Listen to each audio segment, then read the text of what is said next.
yang beranjak daripada riwayat Bukhari. Pernah Nabi SAW berbaring di rumah beliau pada saat ummahatil mu'minin radhiyallahu anhunna sempat meminta pada saat itu kenaikan nafkah, maka Nabi SAW menghajar mereka. Salah satu dari ummahatil mu'minin adalah Hafsah radhiyallahu anha, anak Umar bin Khattab radhiyallahu anhu. Umar khawatir jangan sampai Hafsah diceraikan oleh Nabi SAW karena perilaku ini. Tentu saya sedang tidak membahas hajarnya Nabi SAW atau bagaimana Nabi SAW sedang mendidik para istrinya. Tetapi Nabi SAW pada saat itu tidak bertemu dengan mereka, tidak mengajak ngobrol selama sebulan, yang masyhur dalam riwayat Bukhari, untuk memberikan pendidikan agar mereka bersyukur kepada Allah Subhanahu wa taala dan tidak membangkang terhadap hukum-hukum yang telah Allah terapkan. Umar bin Khattab mendatangi rumah Nabi SAW dengan niat ingin mencari ridho Nabi SAW agar jangan menceraikan Hafsah, karena Hafsah termasuk salah satu daripada tanda kutip otak permasalahan lahirnya permintaan naik nafkah dari para istri Nabi SAW. Waktu Umar bin Khattab masuk ke rumah Nabi SAW dan Nabi SAW lagi berbaring, tiba-tiba spontan waktu Umar bin Khattab masuk rumah Nabi SAW, tiba-tiba meneteskan air mata, menangis karena melihat kondisi Nabi SAW. Rumahnya sederhana sekali, hanya ada beberapa perabot, dan beliau SAW tidur di atas sebuah tikar. Tikar ini ada bolongnya sehingga membuat sisih tanah di rumah Nabi SAW, karena zaman dulu nggak ada keramik, tanah saja, itu sempat ya, menyentuh sisi kanan tubuh Nabi SAW dan mengotori baju beliau. Sambil beliau pun tidur tidak menggunakan bantal karena meletakkan telapak tangan beliau saja di bawah pipinya. Umar bin Khattab waktu melihat kejadian tersebut tiba-tiba menangis, dan beliau sambil menangis terseduh-seduh mengucapkan salam kepada Nabi SAW. Nabi SAW menjawabnya. Lalu tiba-tiba Umar juga berkata, ya Rasulullah, dia tidak bicarakan lagi masalah anaknya nih, melihat prihatin keadaan Nabi SAW begitu. Sungguh Kisra, raja yang berkuasa di Persia, salah satu negara adikuasa pada saat itu, dan Kaisar di Romawi, negara yang lain berkuasa di dunia ini, ada dua negara yang berkuasa pada saat itu. Mereka tidur di dipan-dipan yang empuk, mereka menggunakan baju-baju yang mewah, mereka didampingi oleh dayang-dayang yang mengipas mereka.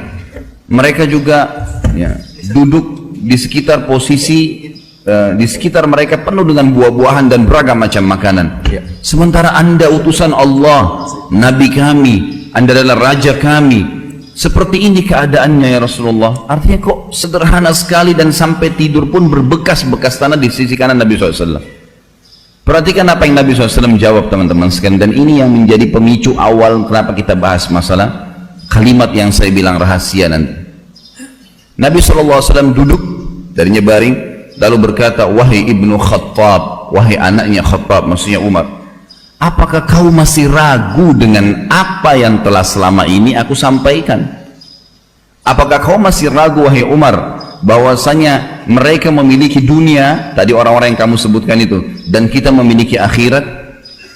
Apa kau masih ragu semua dengan janji-janji Allah dan semua ancamannya sampai akhirnya kau berkata seperti itu? Ketahuilah wahai ibnu Khattab, Islam ini akan sampai ke seluruh pelosok muka bumi ini, baik dengan kemuliaan atau dengan kehinaan. Maksudnya akan masuk Islam orang yang mulia, dan yang menolak pun akan dengan terhina masuk ke dalam Islam. Akan masuk akhir zaman nanti seperti itu. Ini kurang lebih pemicu awal kisah ini. Juga yang lainnya adalah riwayat Bukhari, Khabbab bin Arat radhiyallahu anhu, sahabat Nabi yang mulia, seorang mantan budak di Mekah dulu, datang kepada Nabi SAW di Mekah, mendekati beliau lagi di depan Ka'bah, kemudian menggunakan jubahnya sambil berdoa kepada Allah Azza wa Jalla. Khabbab bin Arat waktu itu baru saja selesai disiksa. Tahu bagaimana bentuk siksanya orang-orang Quraisy kepada Khabbab? Luar biasa. Kisahnya adalah bagaimana kita tahu luka dan sakitnya Khabbab radhiyallahu anhu ini waktu di zaman khilafahnya Umar bin Khattab. Saya akan kembali ke kisah tadi. Umar bin Khattab waktu jadi khalifah sempat bertanya kepada Khabbab, wahai Khabbab, siksaan apa yang paling menyakitkan bagi kamu yang dilakukan oleh Quraisy? Khabbab nggak ngomong apa-apa. Beliau mengatakan, inilah Amir Mu'minin. Dibuka bajunya, jadi tulang belakangnya Khabbab dari leher sampai ke tulang ekornya, di sebelah sisi kirinya itu ada lubang yang dalam sekali, dari atas sampai ke bawah. Lubang yang dalam yang kalau dimasukkan telapak tangan bisa masuk. Dalam, berwarna merah kehitam-hitaman seperti luka bakar. Dan ini sudah berjalan sekian tahun ini, sudah sekian belas tahun terjadi ini. Umar bin Khattab itu langsung menangis. Teteskan air mata sedih melihat apa yang mereka lakukan dengan kau hai Khabbab sampai seperti ini tubuhmu. Maka Khabbab berkata, wahai Amir Mu'minin, waktu awal-awal Islam diiklankan dan saya termasuk penganut awal Islam, mereka orang-orang Quraisy membuka bajuku, kemudian meletakkan batu-batu yang runcing dan tajam di padang pasir yang sengaja mereka tancapkan di dalam tanah dengan kokoh. Kemudian badan saya, kedua kaki saya dipegang, kedua tangan saya lalu saya diseret dengan cara keras di atas batu-batu tajam tersebut sampai akhirnya belakang saya bolong seperti ini. Waktu masih netesin darah baru selesai disiksa seperti itu di Mekah, ya, Khabbab bin Arad datang kepada Nabi SAW. Nabi SAW lagi di depan Ka'bah mengatakan, ya Rasulullah, dibuka bajunya, lihat nih perilakunya orang Quraisy, luar biasa nih penyiksaannya. Tidak ada orang yang disiksa seperti saya gini, tapi alhamdulillah masih hidup. Lalu kemudian dia maksudnya berkatalah Khabbab, ya Rasulullah, mumpung anda di depan Ka'bah, anda seorang utusan Allah, mintalah agar Allah memenangkan segera agama ini. Apa kata Nabi SAW? Wahai Khabbab, innakum qaumun tasta'jilun, sesungguhnya kalian kaum yang buru-buru. Wahai Khabbab, demi zat yang ubun-ubunku dalam genggamannya, Allah Azza wa Jal akan memasukkan agama ini ke seluruh pelosok muka bumi ini, baik dengan kemuliaan atau dengan kehinaan. Pasti orang akan masuk menerima agama ini karena kepintarannya, kecerdasannya, atau dia akan masuk Islam dengan terpaksa pun nanti di akhir zaman. Dan wahai Khabbab, Allah Azza wa Jal akan menyebarkan Islam sampai-sampai seorang wanita jalan dari Hadramaut menunggangi unta sendirian, tidak didampingi oleh siapapun, menuju ke San'a. Hadramaut sebuah wilayah di Yaman, jaraknya dengan San'a mungkin kalau saya tidak salah sekitar 600 km. San'a ibu kota Yaman, sampai sekarang masih ibu kota. Dan dulu antara Hadramaut dengan San'a ini teman-teman sekalian terdapat puluhan suku, semuanya perampok.